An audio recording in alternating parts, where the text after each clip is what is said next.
all of you. Let me welcome all of you to the Addith Israel Lunch and Learn, and hopefully we can make sure everybody is on mute. Thank you for joining us. We have a very important hour of discussion.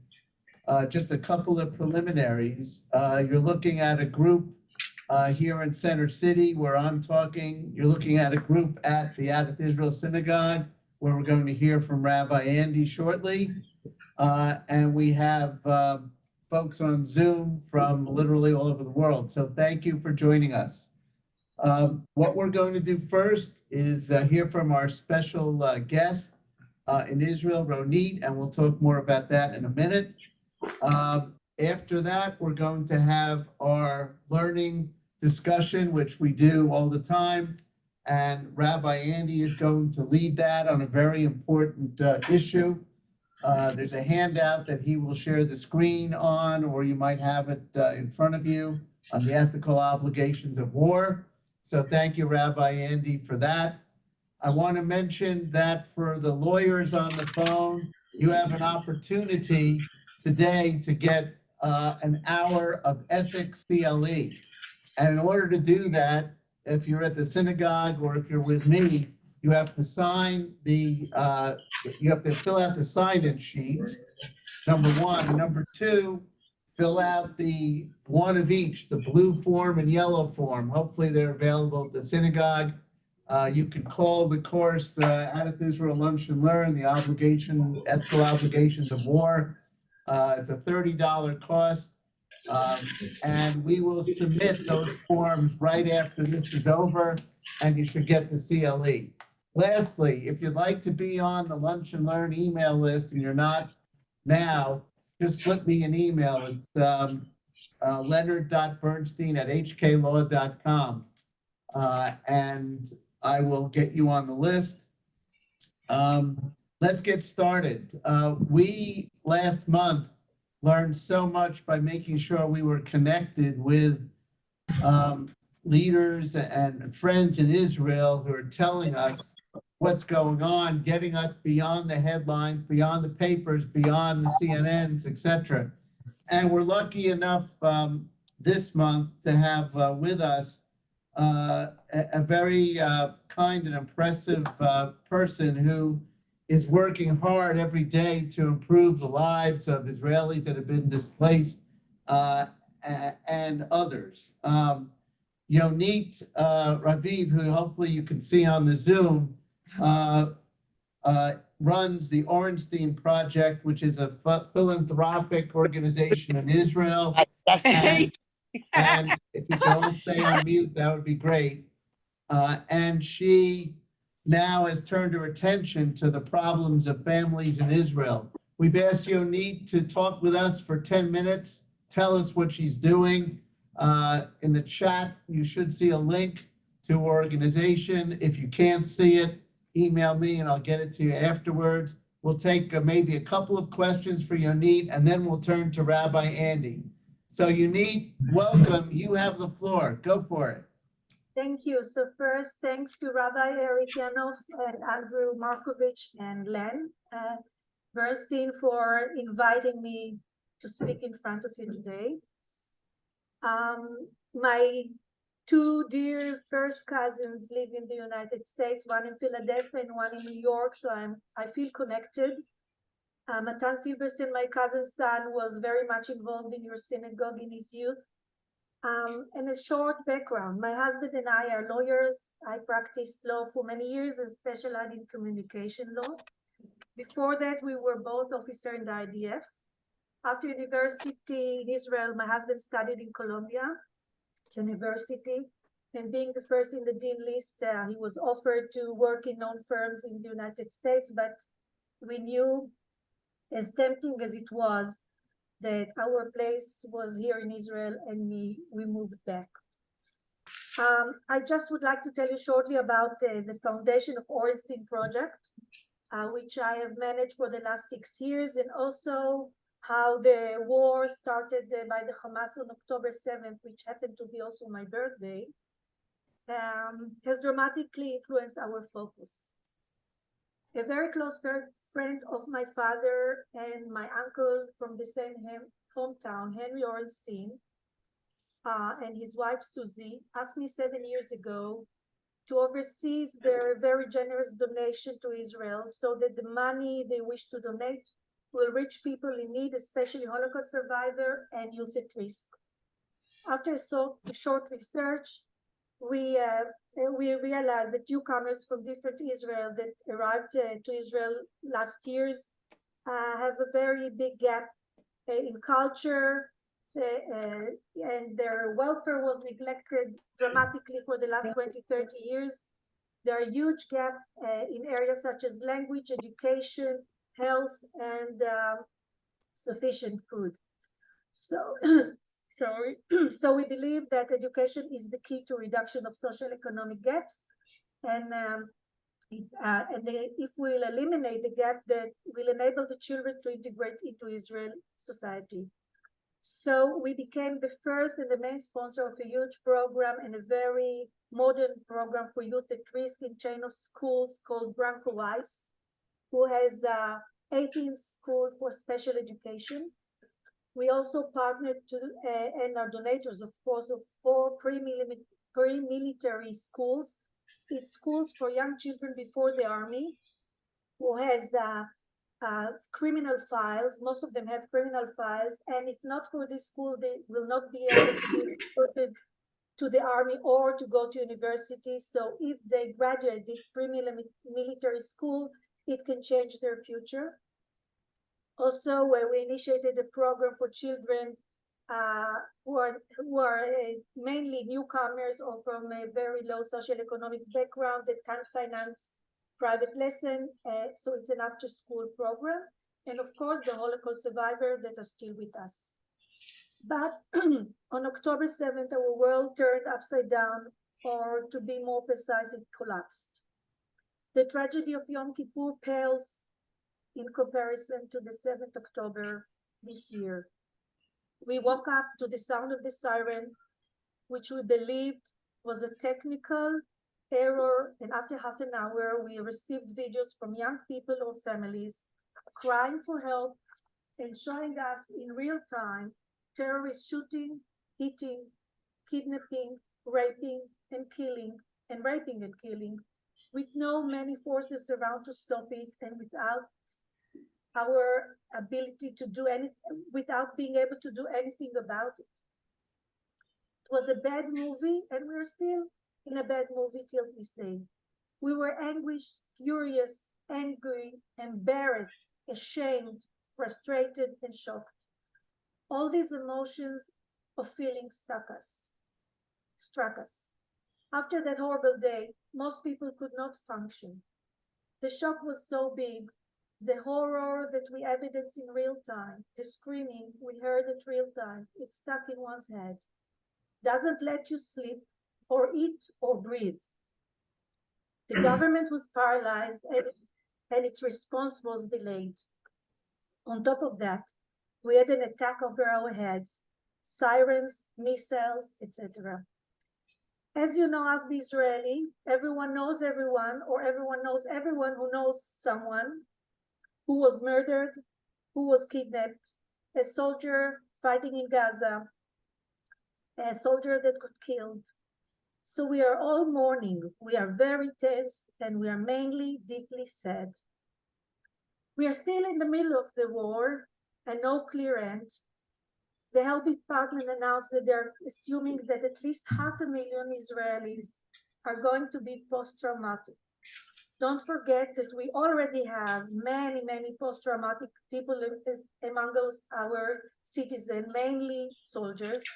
But this time, it is going to be mainly civilians, including young children.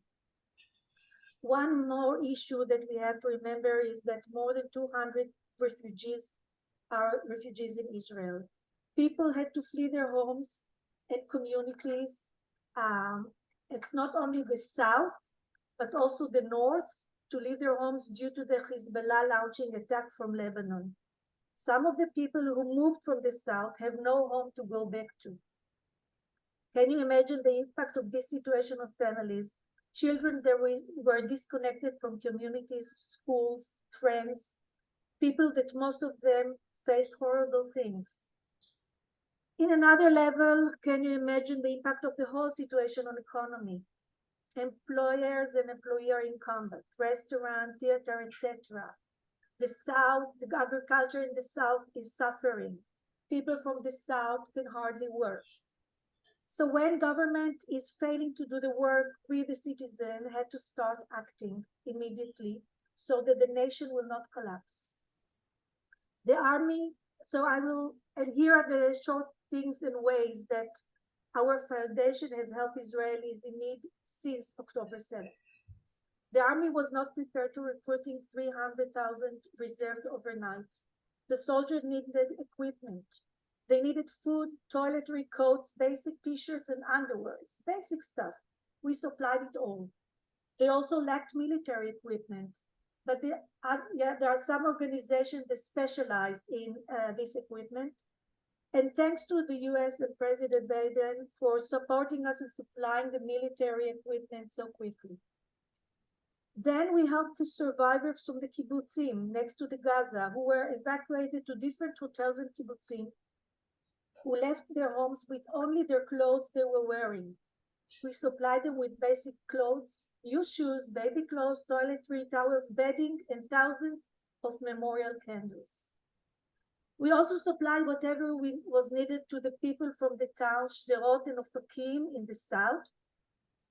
They were also evacuated to a hotel in the Dead Sea, but also many people were left behind, old people and sick people, and we sent them few trucks with all the needs because all the supermarkets and pharmacies were closed.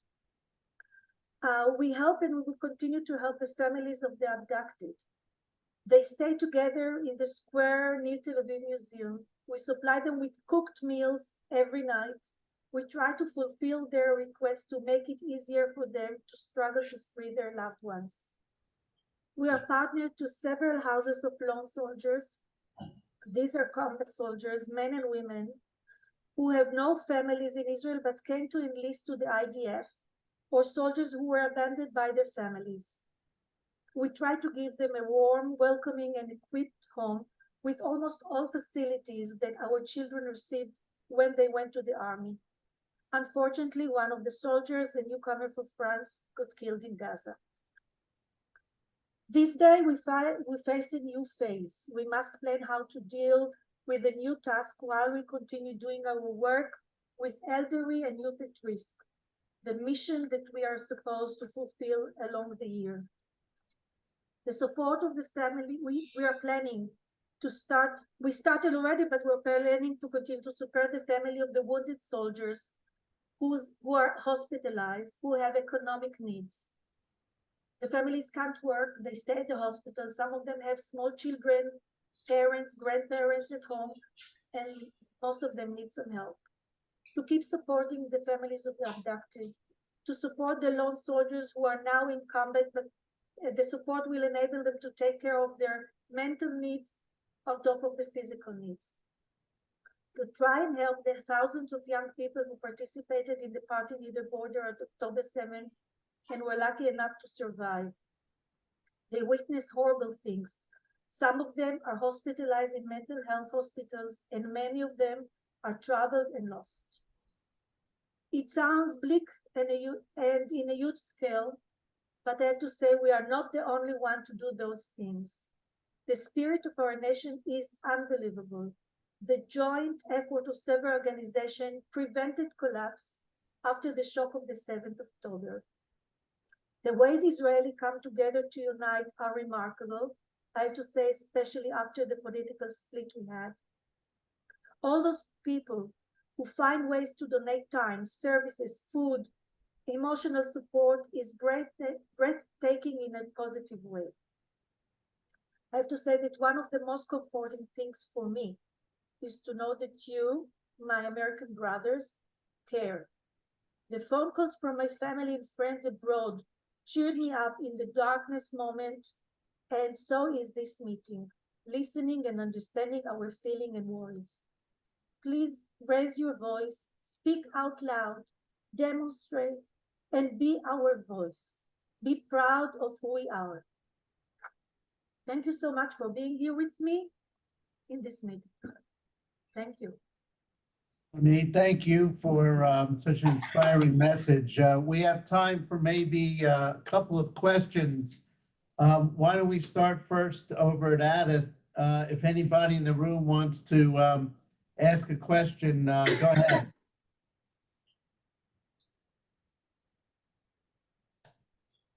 Anybody from Adith? Mute. And send Why don't- her check. Why don't I ask a question here from our room? Has the government recovered? Are they providing some of the services you mentioned, or is it still a situation of paralysis? The government hardly supply anything. The army now has its equipment, so there is not such a need for equipment, but the government is not functioning. You can understand my political, what I think about our government, but it's not functioning. And you know what happened? I'm sorry it's political, but I have to say, the offices, the ministry offices where you had once, you had officials that had some knowledge. They knew what they were doing. They were replaced by people that they wanted them to be there to get the salary. It's not the people that were qualified for the jobs. So now, when they need to function, they don't know how to do it because there are people that were nominated because their political connections and not because of their knowledge or ability to do things. It is very sad. Yeah. Let me open it up. Go ahead. Yunit, this is Ephraim. Just, can you tell people what do you think is the biggest need now? I'll tell you, the needs are changing. The needs are changing. We started with t-shirts and underwears, you know, as a whole, and then it was food to the army, and then it was equipment, and now it's mental health, and it's other things, because, you know, really trauma is around us. Trauma is here, and if you don't treat it immediately, it doesn't go away. So it's more, I don't think there is anything you can send. I'm not asking you, but I'm telling you that if there is anything to do, is if you believe in anyone, to send money and hope he will do the right thing with the money. Because I know people have suitcases with clothes. No need now. I think maybe there is a need, but not as it was in the beginning. Helmets, you know, the army now receives helmets and we don't know how to buy them. But I really think that we need to try to build back the kibbutzim down. You know, it's destroyed. They are destroyed. People believe they'll come back. They have no homes to go back to. It's a community. We have to help the agriculture down. We have to help. We need to help many people, but it's not one thing, and it's changing, it's developing. As long as this war is continuing, things are changing. So I believe money is the only thing that can really help the organizations that are doing a good job. One last question for Ronit. Anybody on the Zoom want to unmute and ask a question?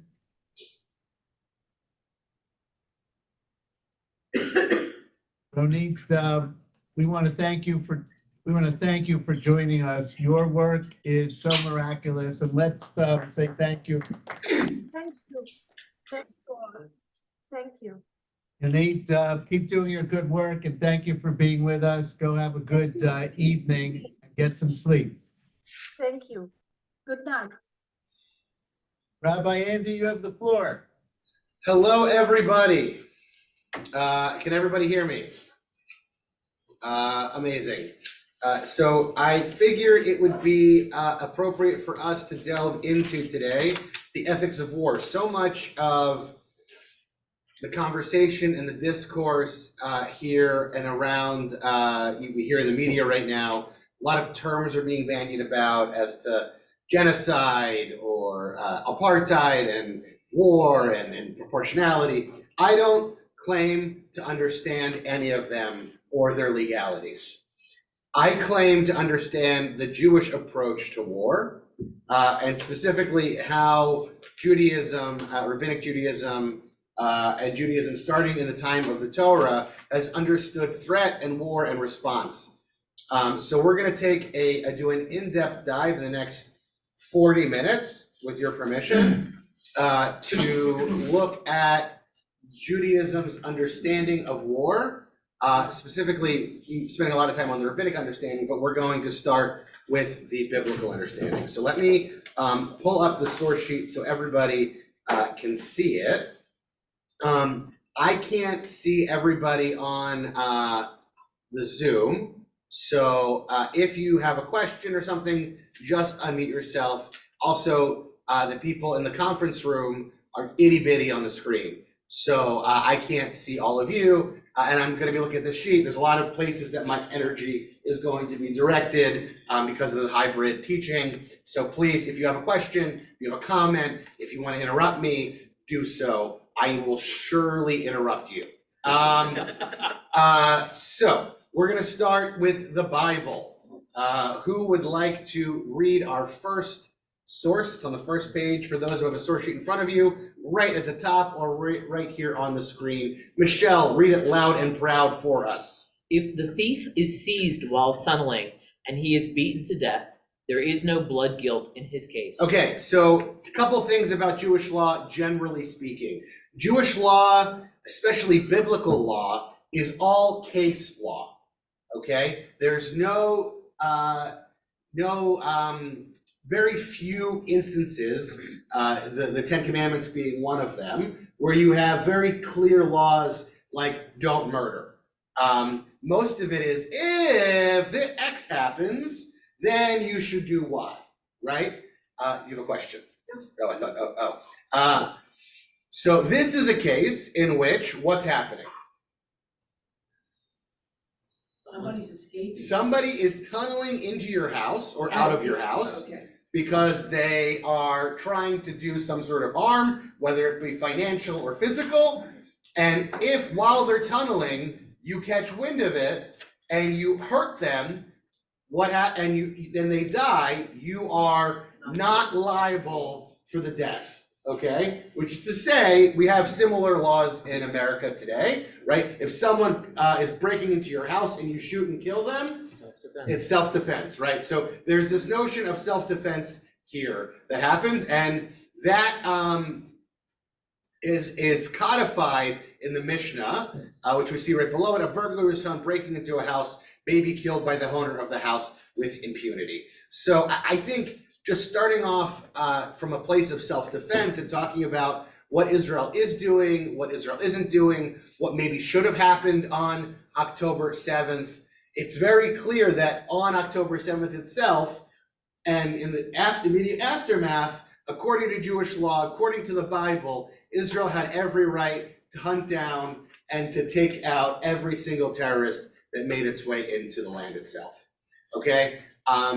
And I'm trying to do this chronologically in the sense of the Torah itself. So the next really big mention of war is actually in the book of Deuteronomy. In fact, the end of Deuteronomy deals with a lot of sort of war law, and the war law is fascinating. What it focuses on is really, really interesting. So would somebody want to read Deuteronomy 24:5 for me? Amy, go for it.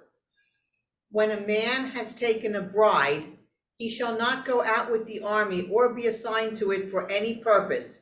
He shall be exempt 1 year for the sake of his household, to give happiness to the woman he has married. Okay, so what's the case law here? Get married, just stay home. If you get married, you are exempt from war for a year in order to, it literally says, simach, right? Sameach, simcha. I love that, right? To make his wife simcha, make his wife sameach, so that she can, and the implication there in being what?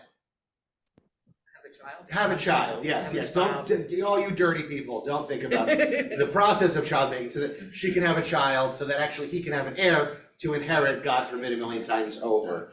So that's important. So life, right? So because it's case law, we have to extract the value set. Yeah. So is it only for war, or is it like in, just going into the army? It says into the army. Okay, Yeah. It says, and he's not going to do for. We're assigned to it for any purpose. okay. V'lo yavor alav lechol dvar. Should not go over to it for any reason. Yeah. So what value set that we have that we're going to extract from this? What are the values that we can extract from this particular piece of case law? I invite anyone online too to call out too, or anyone on Zoom or anyone in the conference room. Home takes priority. Home takes priority. Yeah, the future matters. Future matters. Anybody in the conference room? Can't hear you. Guess you're not talking. Hearing silence. Okay, I just want to make sure I'm not mishearing anybody. Okay, so yeah, life takes precedence. I think that's the most important thing, right? Judaism values life above all else. And to say that this person should live their life as opposed to going in to battle is really, really important. And this actually happens not just in theory, we actually have it a couple chapters earlier. All of the exemptions from battle are listed here. And in fact, the idea is that before you go into battle, why haven't we have somebody read it? Somebody in the conference room or somebody on Zoom. Does somebody want to read Deuteronomy 22-10?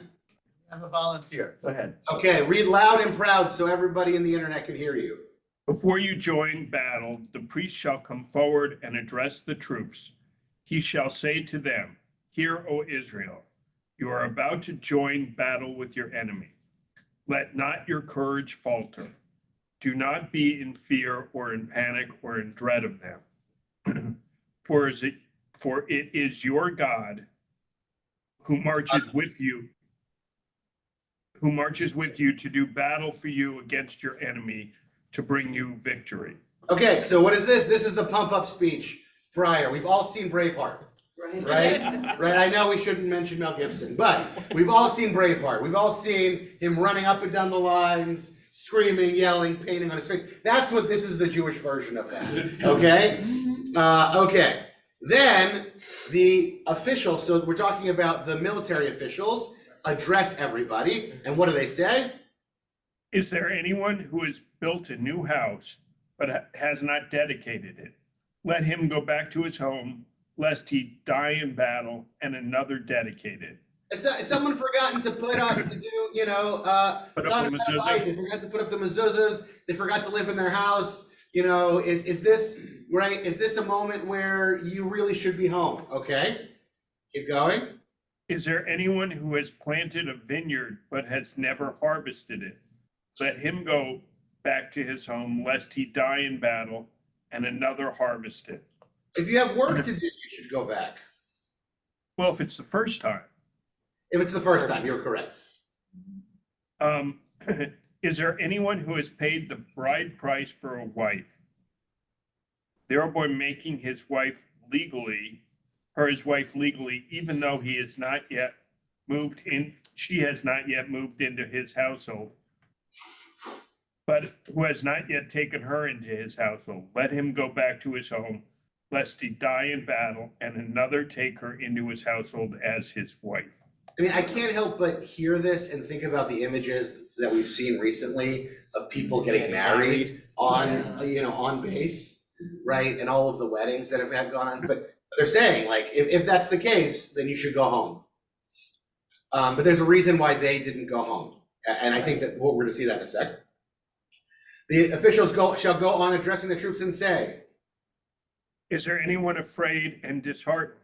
Let him go back to his home, lest the courage of his comrades flag like his. When the officials have finished addressing the troops, army commanders shall assume command of the troops. When you approach a town to attack it, you shall offer it terms of peace. Okay, so first of all, anyone, even if you're just afraid, right, you can get out of it, according to this. And what's more, whenever you approach a according to the Bible, you approach an area to lay siege to it. Yossi, there's a very famous story that someone shared. Yossi ben Hanan left his bride on their honeymoon in the Himalayas to come back to the battle in Milan. Later, his life was saved. His life was saved was Yoni Netanyahu, and he called his daughter Yoni. That's beautiful. Thank you for sharing the story, Kobe. So there's also a question, right? We haven't even gotten into categorizing war, but we recognize that ultimately, right? What's the value set being offered here? You offer peace first. You offer peace first. You do everything you can to keep people out of this situation, right? And you create excuses for them to not get into the situation in the first place because you recognize that war is horrible. There's nothing about war that is good. There's no glorifying it here. And I think that's really, really important here. What's next, right? You also have the famous line from Deuteronomy, Ki Adam U'etz Hasadeh, right? That humanity is the tree of the field. So therefore we don't, when we lay siege to a city, cut down the fruit-bearing trees around the city. Why? Yeah, because there's a goal after the war. You can't just have war. There needs to be something after war. We don't believe in living in a constant state of warfare and siege, right? If you burn down if you have a raised earth policy when it comes to war and warmongering, then you're not going to ever then you're not leaving room for society post-war. Did someone else message on the chat? No, it looked like they did. Okay, no, it's just up there because no one has read it up there. Okay, I'm confused because I'm looking at 6 screens. Okay, okay, let's keep going. Now we're gonna define terms a little bit. We're gonna narrow who and when the Deuteronomy text actually applies to and how that applies, and we're gonna look at this, okay? So in Sota, Mishnah 44b, it's actually a commentary on the Mishnah below, right? But it's in the Gemara. What happens? In what case are all of the, someone want to read? I'll read. Please, Susan, loud. The Mishnah adds, in what case are all of these statements with regard to the various exemptions from war said? Okay, so in what case are all of these statements or various exceptions from war? When does it actually apply, right? Right? Because it seems kind of silly to give your martial force outs in war, right? Because you would presume if they're assembled and about to go into battle, those people are needed to go into battle. Okay? They are said with regard to elective wars. Okay, so the Hebrew is really important here. The Hebrew is milchamot harashut. Okay? So does anyone know what rashut means? Or milchemet rashut? Rashut means permitted, permission, but they're really the connotation they're using here is not just permitted, it's optional, right? The idea is that you have the choice of engaging in war or not, right? It's permitted to you, it's a permitted war, which it means that there are wars that are not permitted, right? The implication there being that there are certain warring that according to Jewish law that you're not allowed to do, but it's the same. It's a war that you choose to go into on your own volition, not one that was thrust upon you. Okay, and that is juxtaposed to in wars whose mandate is a mitzvah. Is milchamot or milchamot mitzvah. Literally, the word is milchemet mitzvah. Is the war of mitzvah. And now we're not talking about Chabad's mitzvah mobiles engaging in mitzvah wars against the uneducated Jews of the world. We're talking about a literal war, right? That is an obligation to engage in. Okay? Everyone goes, even a groom from his room and a bride from her wedding gown. Okay. So there's no exception. So that is generally speaking what it is. Rabbi Yehuda has a different opinion. Rabbi Yehuda says, in what case are all of these statements? Keep going. In what case are all of these statements with regard to the various exemptions from war said? They are said with regard to wars whose mandate is a mitzvah, but in obligatory wars, everyone goes, even a groom from his room and a bride from her wedding. Okay, so he actually has two different distinctions that aren't generally used in the conversation, but he has a milchemet chova and a milchemet mitzvah, and they seem similar, right? There's the mitzvah war, right? A mitzvah war or a chova war, which the word chova literally means in Hebrew obligation.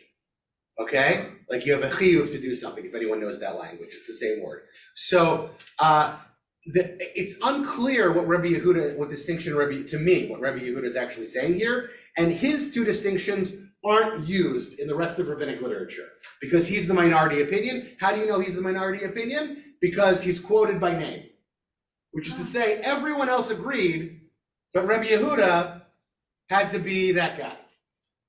Okay. So he was the guy who had a little bit of a different opinion. Okay, so what happens? So let's see. The Mishnah is a little bit more specific. What actually defines a milchemet mitzvah versus milchemet reshut? What is it? So Rabbanan Omrim. Would someone like to read the Mishnah? That's 44b7. It says Jerusalem Talmud Sota 810. Sages say a sanctified war is like the wars of the house of David. An obligatory war is like the war of Joshua. Of Joshua. Okay, so what is the sages saying? So the sage is saying a war is like the wars of the house of David, which is what? Obligatory. Yeah, Oh, sanctified. That's a milchemet mitzvah, right? A mitzvah war is the house of David. So what are the wars that David did? Expanded the empire. Expanded the empire, stuff like that. And a milchemet chova is, according to the sages, is Joshua, which was conquering the land, right? But Rabbi Yehuda, it's so interesting. The language flips here, and Rabbi Yehuda says a milchemet rashut is one in which we attack them, and a milchemet mitzvah or chova is one in which they attack us. Okay, so at this point he's mixing his terms up, because up here he uses mitzvah and chova, and they're mixing their terms up all over the place here. But we can assume that Rabbi Yehuda would agree that a chova and a mitzvah are at least similar or related to one another. Okay, and then Rashi wants to understand every war is considered permitted or optional. Every war is considered reshut or reshut, except Joshua's war, which was to capture the land of Israel. So therefore, that war actually was a war of mitzvah, according to Rashi. He disagrees with the sages in the Gemara. So Rashi says that the war to conquer the land in the first place was actually a mitzvah war, right? And all other wars after that are potentially reshut. Okay, let's keep going. Any questions thus far? We have a question here. Okay, I can't see. Yeah, please. Yeah, I don't know if it's a question or a comment, but going back to Sota 44b. Yeah, let's go up. Interesting that it talks about a groom is obligated and a bride. Yeah, I think it's recognizing the fact that she is affected in the war effort too. I don't necessarily know if it's she's going to the front, right? But it's saying that in the moment of war, an exigent circumstance, when there is a mitzvah, when there's a chova, when there's an obligation, whether it be divine or something else, to engage in war, everyone is affected by that war. Other question, Andy, here? So Yeah. it's curious to me that the ultra-Orthodox are not required to serve in the army. Yeah. And I'm curious about how they get around this. Is it because it's not directly in the Torah and it's? So let me put my Haredi kippah on for a second there, which is velvet and very, very poofy. So I think the argument that they would make, which I don't agree with, right? I'm gonna say that, is they believe And anytime you start a statement with "they believe," you know that you're entering the dangerous territory, right? Speaking for someone else's beliefs. But generally speaking, the argument is that they are studying Torah, which is doing battle with the Yetzer Hara in the world, right? And they are engaging in spiritual warfare. What's more, the reason that they are exempt has less to do with Torah and more to do with politics, right? For those that don't know, the reason that the ultra-Orthodox are exempt from military service in Israel is because Ben Gurion, Zichrono Livracha, needed the ultra-Orthodox vote in order to establish the state. And they were the population that was most hard hit by Hitler. So they were a very small fraction of the nascent Yishuv, of the nascent Israeli population, or the proto-Israeli population. And so in order to get them on the side of the state, because not all of them were Zionist, right? Ben Gurion made a couple of concessions. One being giving them the power of the Rabbanut, the Israeli rabbinate, which causes all sorts of consternation for people like us, right? Because they decide who's Jewish, who can get married, and how that works in Israel. And he exempted them from the compulsory military service that everyone else was obligated in. So at the time, it was a very savvy political move because they were such a small percentage of the population. However, their birth rate is insane. Right, even amongst Israeli birth rates, which are generally higher than Americans, Israeli families tend to have 4 to 5 kids, whereas American families have 1.5 kids, generally speaking. So, and that's not the ultra-Orthodox. The ultra-Orthodox in Israel are having 7, 8 kids, right, if not 10. So we're dealing, I mean, the fact that it's an issue really has to do with population issues. More so than anything else, because there's going to come a point where there's going to be more Haredi Jews in Israel than Chiloni Jews in Israel, then more ultra-Orthodox Jews than what we would call secular, but I don't even know if that's a good term for it. Right, because they still celebrate all the holidays, they just might go to the beach for it. So that answers your question. They read this as, and I think they would probably read this text and say that we are exempt because we're doing Torah study, which I don't understand, but you can ask them and maybe they'll answer it better. Oh, this is the same text twice. Okay, let's go. Mishnah teaches. Okay. Sota 44, because we went back up. Yeah, sorry. Sota 44b7. Would somebody like to read? Oh, just an FYI, change is slowly happening, especially after October 7th. Hold on a sec.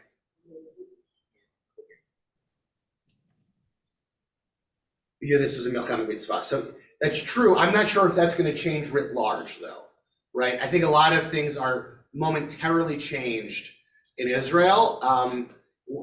The slogan that everyone's using in the country when I was there is, and it's plastered everywhere, Beyachad ninatzeach.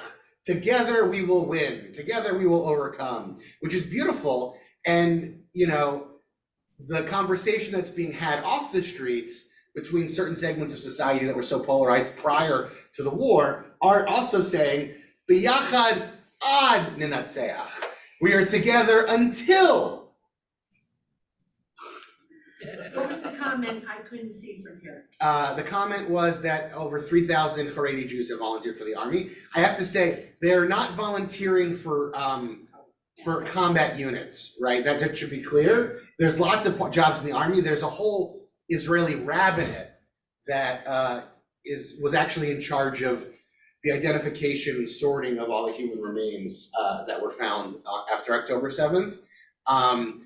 They also are in charge of all the Torah scrolls that get put out, that get deployed with units. And so that unit has actually seen a tremendous amount of work because there's a lot of decommissioned scrolls that are a little bit pasul that have needed to be recommissioned in order, because every unit wants a Torah scroll. Even if they're not observant, they want a Torah scroll with them, and there's all these reserve units that are now active that want a Torah scroll with them, which I think is both fascinating and disturbing. The marriage of Torah and war is something that I struggle with, right? And we're learning it right now. Okay.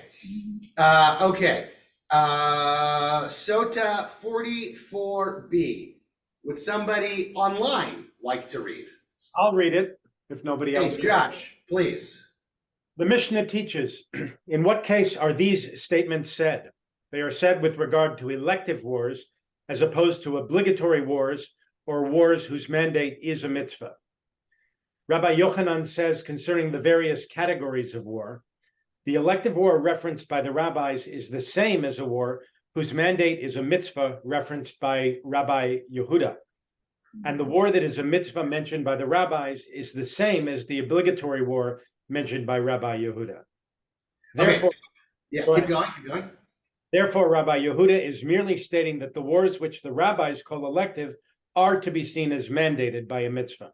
Okay, so what are they doing? What are they fixing? Making all wars the same. They're fixing the fact that there were different terms that were thrown around, and they're homogenizing the language, essentially. They're saying, oh, you can just understand Rabbi Yehuda as saying reshut and mitzvah as opposed to chova, and mitzvah. Let's not get confused, okay? But they're saying that there's still these two categories of reshut and mitzvah. And they're saying that Rabbi Yehuda believed that even what the other rabbis called a milchemet reshut should also be called a milchemet mitzvah. Okay, everybody with me? Right? There's essentially taking Rabbi Yehuda's dissension and making it go away, or reducing the level of the dissension. Okay. So what does Rava say? What does Rava say? Please, loud. Rava said, with respect to the wars that Joshua waged to conquer Eretz Yisrael, all agree that they were obligatory. With respect to the wars waged by the house of King David for the sake of territorial expansion, all agree that they were elective wars. When they disagree, it is with regard to preventive wars that are waged to reduce the Gentiles so that they will not come and wage war against them. Okay, so we're now even narrowing the terms even more, right? It's not just any war to expand, right? A milchemet mitzvah is one that has to do with conquering the land of Israel or making the biblical land of Israel the biblical land of Israel, right? We still haven't gotten to how a milchemet mitzvah might activate in today's world necessarily, although we saw hints to it above, the idea being that if we're attacked or we're in danger, right? But they're saying a milchemet reshut is something that Jews have never done, which is, that's not actually true, they kind of did it in the Maccabee days, but Jews generally speaking don't do, Gentiles. they call proactively committing genocide, Right. right? Like it says it right here, you shouldn't commit genocide just because you can. Just because it might make you a little bit safer. That's bad. Or that would be called an optional war, right? Okay. Keep going. One sage, Rabbi Yehuda, is this the same Rabbi Yehuda? Yeah, they're just trying to make sense of the fact that the texts don't agree with each other. Okay. Called this type of war a mitzvah, and one sage, The the rabbis. rabbis called it an elective war. There is a practical difference between these opinions with respect to the principle, one who is engaged in a mitzvah is exempt from performing another mitzvah. According to Rabbi Yehuda, one fighting in this kind of war is exempt from performing another mitzvah. It's essentially to say that you're not obligated in all the other mitzvot, right? You can actually violate Shabbat for war. You can not, have marital relations as frequently as you're supposed to because of war. You can, kill another human, which generally speaking is not something that we're allowed to do, but you're allowed to do that in war, right? There are things that war pushes off other mitzvot and sort of creates a different space for you. Okay.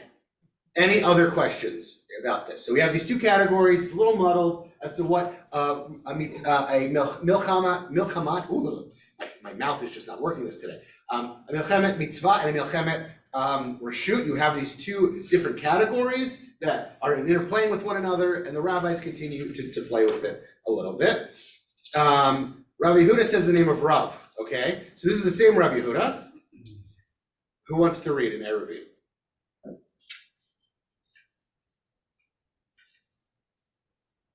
Len. If foreigners besieged Israelite towns, it is not permitted to sally forth against them or to desecrate the Sabbath in any other way on their account. And a Talmudic source teaches the same thing. This, however, applies only where they came for the sake of money matters. But if they came with the intention of taking lives, the people are permitted to sally forth against them with their weapons and to desecrate the Sabbath on their account. Okay, so if they came if somebody comes to besiege your city for the sake of only money matters, which is to say, they're holding your city hostage essentially, pay us and we'll move, right?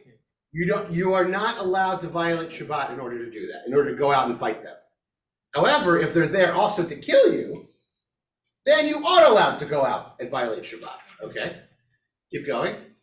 For the attack, however, was made on a town that was close to a frontier, the loss of which would constitute a strategic danger to other parts of the country, even though they did not come with any intention of taking lives, but merely to plunder straw or hay, the people are permitted to sally forth against them with their weapons and to desecrate the Sabbath on their account. Keep going. The Mishnah teaches that the king. What's happening? Lost audio. What's happening? Can you hear me?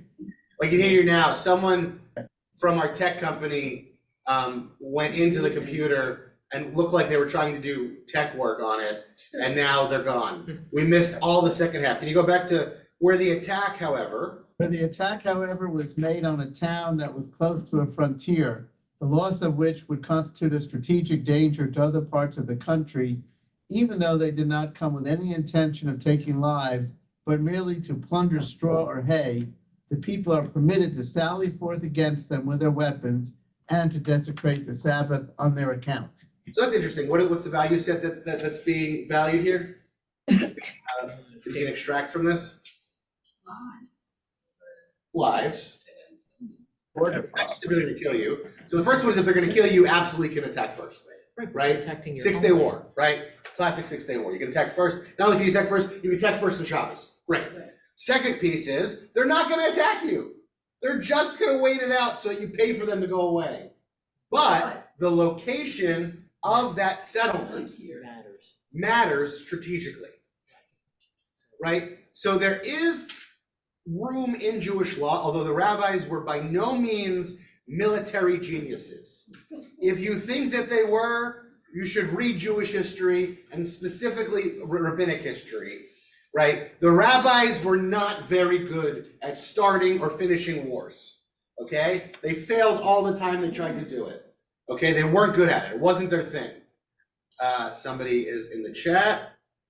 Not enough time to train them for combat in this case either, which is part of the issue. It's more info on it. No need to bring this back up again. Okay, I'm looking at class next. Okay, sorry. I have ADHD, so when I see a red bubble, I can't help but read it. So in the case of a strategic, but they recognize the fact that there are locations that might be strategic for the sake of the country. So they're saying that military strategy matters, right, in this, and you're able to dochesh Shabbat, you're able to push off Shabbat, which is a pretty important thing, for the sake of military strategy. Protecting your border, you're protecting your homeland. Exactly. It's right. If you're right on the edge, you have to protect those edge settlements, right? I mean, I'm thinking about standing at Kfar Aza, right? Seeing 2 kilometers over from the back of the kibbutz, right next to the killing field, where Gaza City is, right? And thinking about how in a post October 7th world, how important having that space is, right? And having somebody live there on the border. Could you imagine? Right? Could you imagine I just, it's horrible what happened, but how much, right? So like having people move back there, I think is also important. Okay. Now this next one is fascinating. And I love it. And there's more to it, but I didn't go to it. The Mishnah teaches that a king may bring the nation out to a milchemet reshut only with approval of the Sanhedrin, right? First of all, we don't have a king, although Bibi would argue.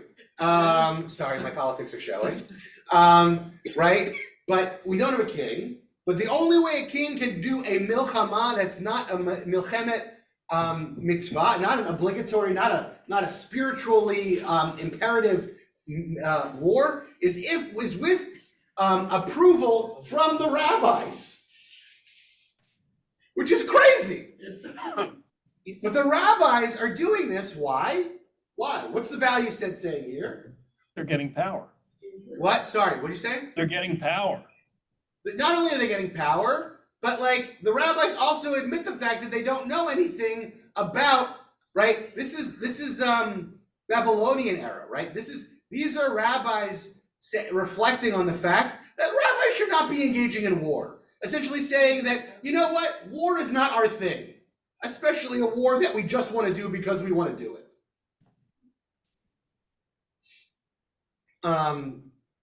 I'm not going to call them peaceniks because they're definitely not peaceniks, but they definitely have a thing. So what? Isn't it a check on the king though? It is absolutely a check on the king. It's a check on the king. It's a check on the king. But the rabbis also place themselves in their head above all other political authority. So it is a bit of a power thing, but it's also, yeah, Jonathan, did you have a question? No. Okay. Okay. All achad kama v'kama a priori. So therefore, and now we're getting into medieval codification of Jewish law. This is the Rambam. This is the Mishnah Torah. And so he takes this idea: the king does not go to fight other than a war of mitzvah. Okay. So a king is only going to go out to fight in a milchemet mitzvah. There is no king. You are correct. So what is a milchemet mitzvah? So he's going to give us the working definition of milchemet mitzvah and a milchemet reshut that we're going to work with. Okay, so who wants to read the Mishnah Torah for us? Which one? Mishnah Torah, Kings and Wars 5:1. Please, Jonathan. A priori, the king does not go to fight other than a war of mitzvah. What is a war of mitzvah? This is the war against the 7 nations, aboriginal to Eretz Yisrael, on the war against Amalek, or any war to assuage Israel of a persecutor. Okay, essentially anyone who's an antagonist against Israel, antagonizes Israel, attacking them is a milchemet mitzvah. And when we say Israel, what are we talking about here? No, The 12 tribes? we're sort of, that's closer. Jews.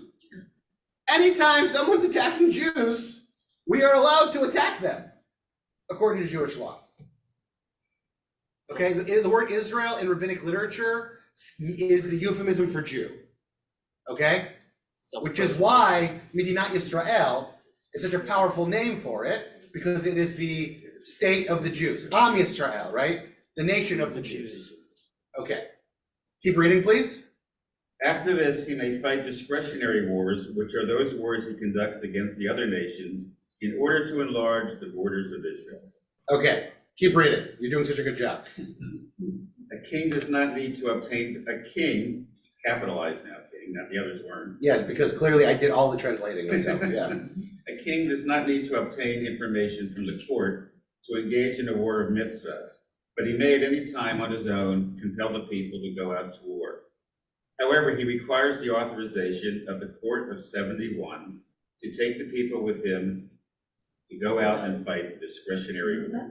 Yeah, so he's codifying everything we saw in the Gemara, right? Everything that we saw. He's essentially saying you don't need the king. If someone's attacking, the king doesn't need approval to protect the people, but he does need approval from, let's say, Congress, right, to wage a war just because he wants to wage a war. Okay. I mean, by Congress, I mean the Sanhedrin.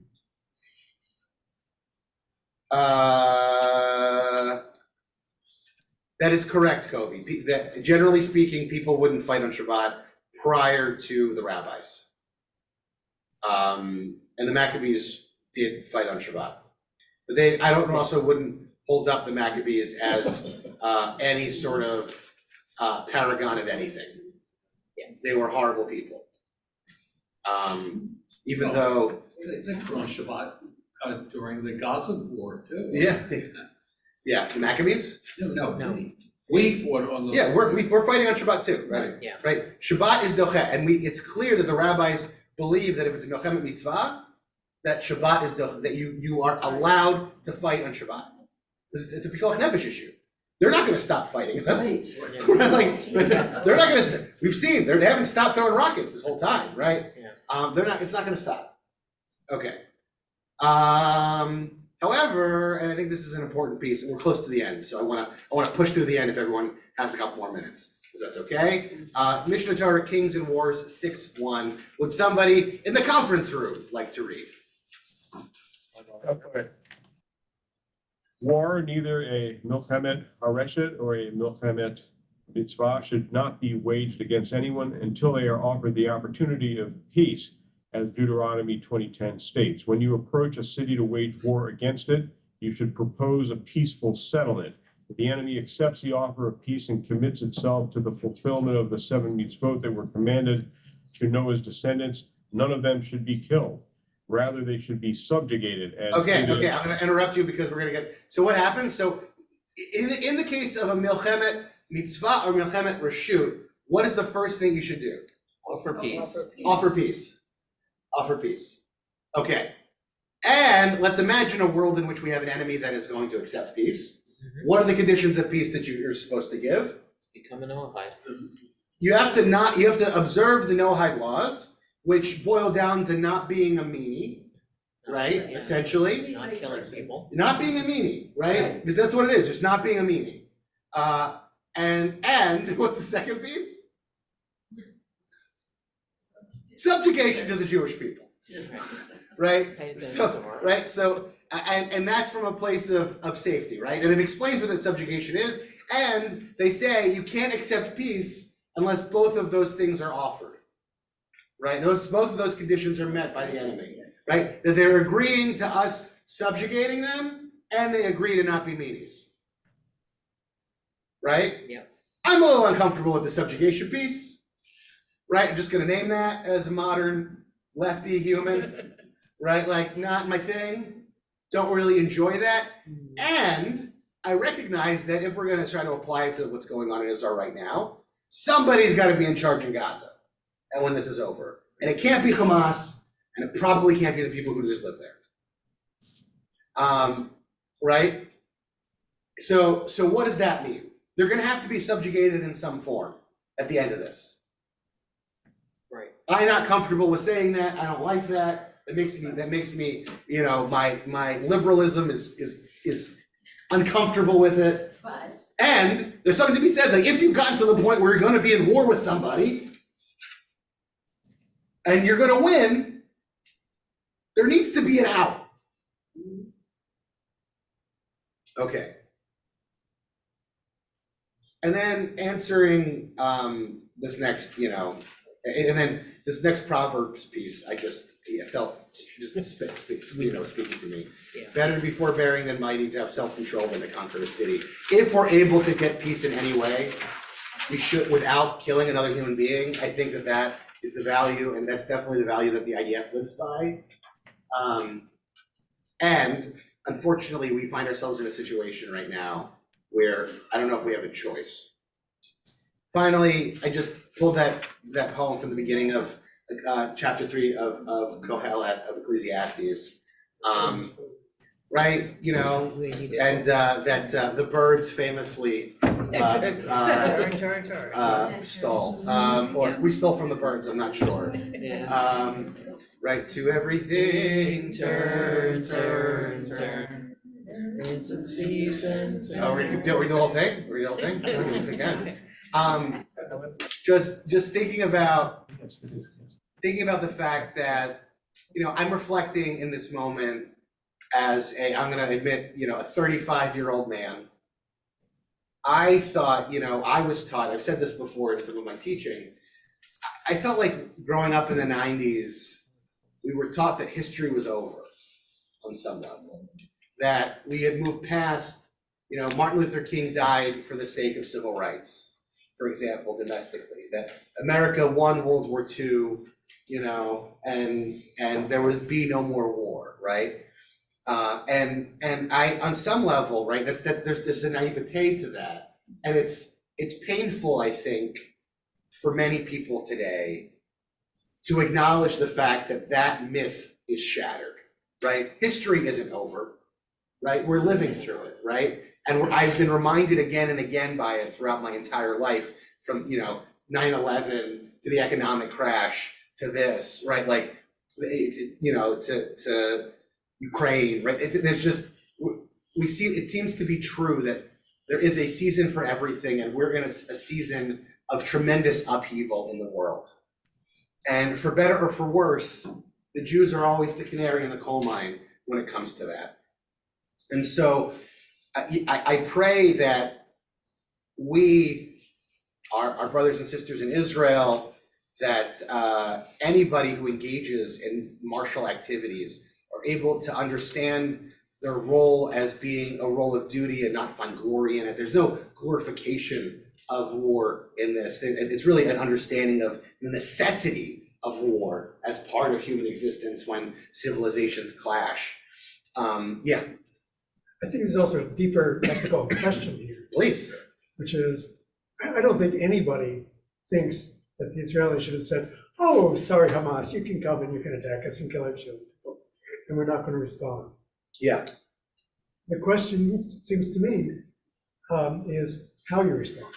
No one complains if Israelis go and kill Hamas fighters. Nobody. Not even the other Arabs. The question is, how do you fight that war in which you don't doubly hurt the people who are already hurt by the Hamas themselves, who, by the way, until now, killed more Palestinians than Israel ever did. So how do you actually conduct the war? Is it bombing the way they're bombing? Is it ground foot? I mean, it really is a question, and I think it's the one that a lot of people are asking, which is how do you conduct this? Well, I think that's a fair question. I think I'll repeat the question. How is the war actually conducted, and how do we engage in the ethics of war in that case? In this case, I hear you, Mitchell. I'm going to take a page from the Rabbi's Handbook and acknowledge the fact that I don't know military strategy.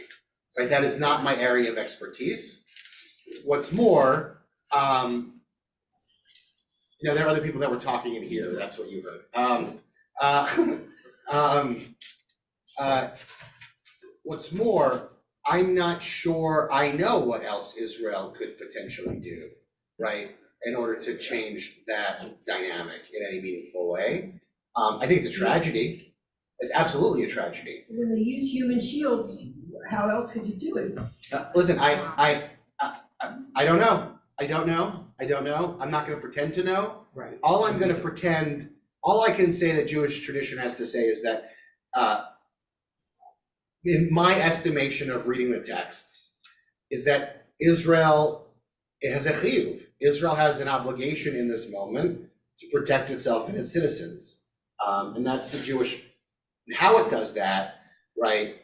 Clearly there's the overriding value of protecting life at all costs, right? I think a lot of the language that's getting bandied about today, right, demonstrates a severe misunderstanding of the terminologies that are being thrown out, right? Like, there's no targeted systemic genocide of anyone happening right now, right? The idea of proportionality is a technical legal term that has to do with the relationship of the target to potential collateral damage. And I don't know that formula off the top of my head, because I am not a military legal expert, but that is it. And so when people use the word proportionality, frequently they're invoking the legal term, but talking about it in like just the optics, right? And those two things are definitely not congruent at all. My heart goes out to every single Palestinian that's been displaced as a result of this. And Israel can't have this happen again, right? Like there's no way that Israel would allow in any capacity for Hamas to be able to do this again. And that means that there is going to be a lot of collateral damage because of how Hamas operates, and that's a tragedy. And we have to also agree that there's just a tremendous amount we simply don't know because we are not in those war rooms in Israel. We're not there with the knowledge that they have making the decisions they make. I'm not questioning, I'm just saying, that is an ethical issue. No, and that's an ethical issue that the left seems very concerned about, and I'm gonna say this as someone who has never voted for a Republican in my entire life, and hope, and as in the state of the Republican Party, probably never will. What? Yeah, right. Yeah, same thing. Right, is that the people on the left are using language and asking questions, which they should be, but only in certain circumstances, right? There were lynchings in Gaza like last week, right? Because people were accused of being Israeli collaborators, and that didn't hit any news source, right? To your point, right? Hamas has killed so many Palestinians over the years. There was a civil war, right, in the West Bank and in Gaza that left Hamas in charge in Gaza, right? And so I don't know if it's really messy. There's no simple answer to this. And an ethical question, I think they were trying, and there's no answer. There's no good answer. People are gonna die. And people already have died. And that's hard. That's a hard reality to live in. War is horrible. Thank you, Josh, for your response. I have a perfect peace plan that will save thousands of lives. Hamas should surrender and return all of the remaining hostages. I mean, I agree with that. I think that's a great peace plan. Unfortunately, not gonna happen. I'm happy to stick around, have a conversation with people who want. Thank you, everybody, for coming. Thank you. Thank you. Thank you, Rabbi. Thank you.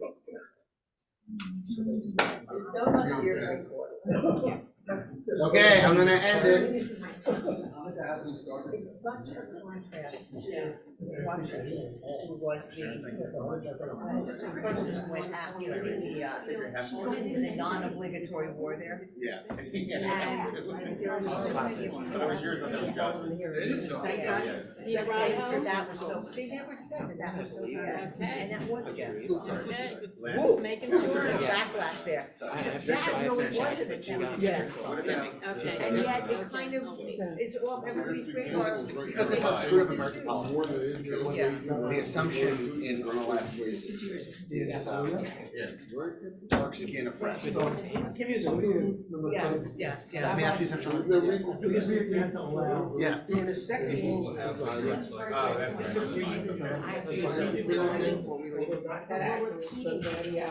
Yeah. Third most thing. Is great.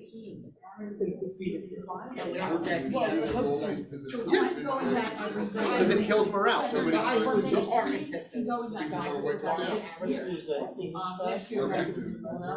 Wasn't until like a few years ago. Yeah.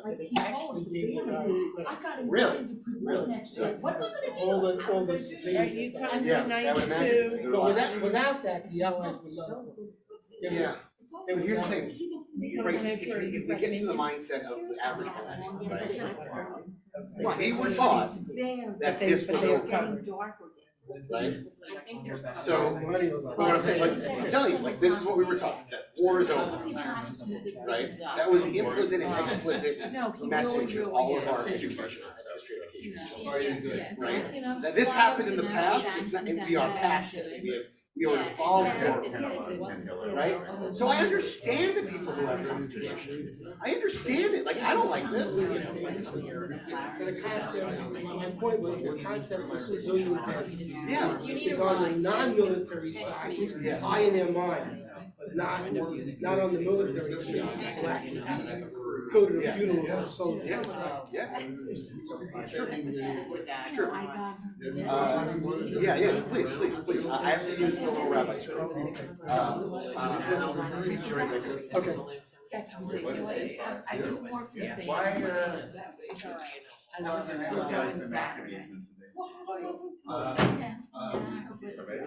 Ultra parading.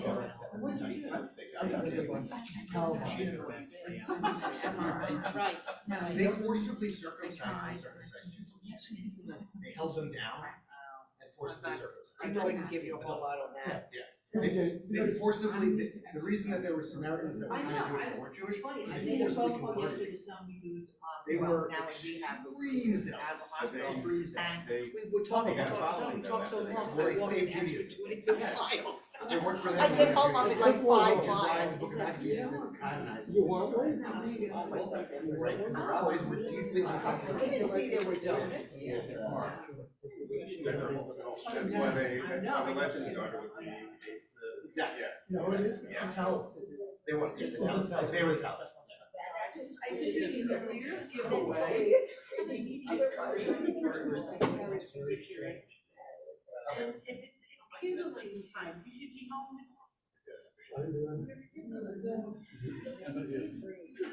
Yeah. For too long, so. I've got to get self-production. I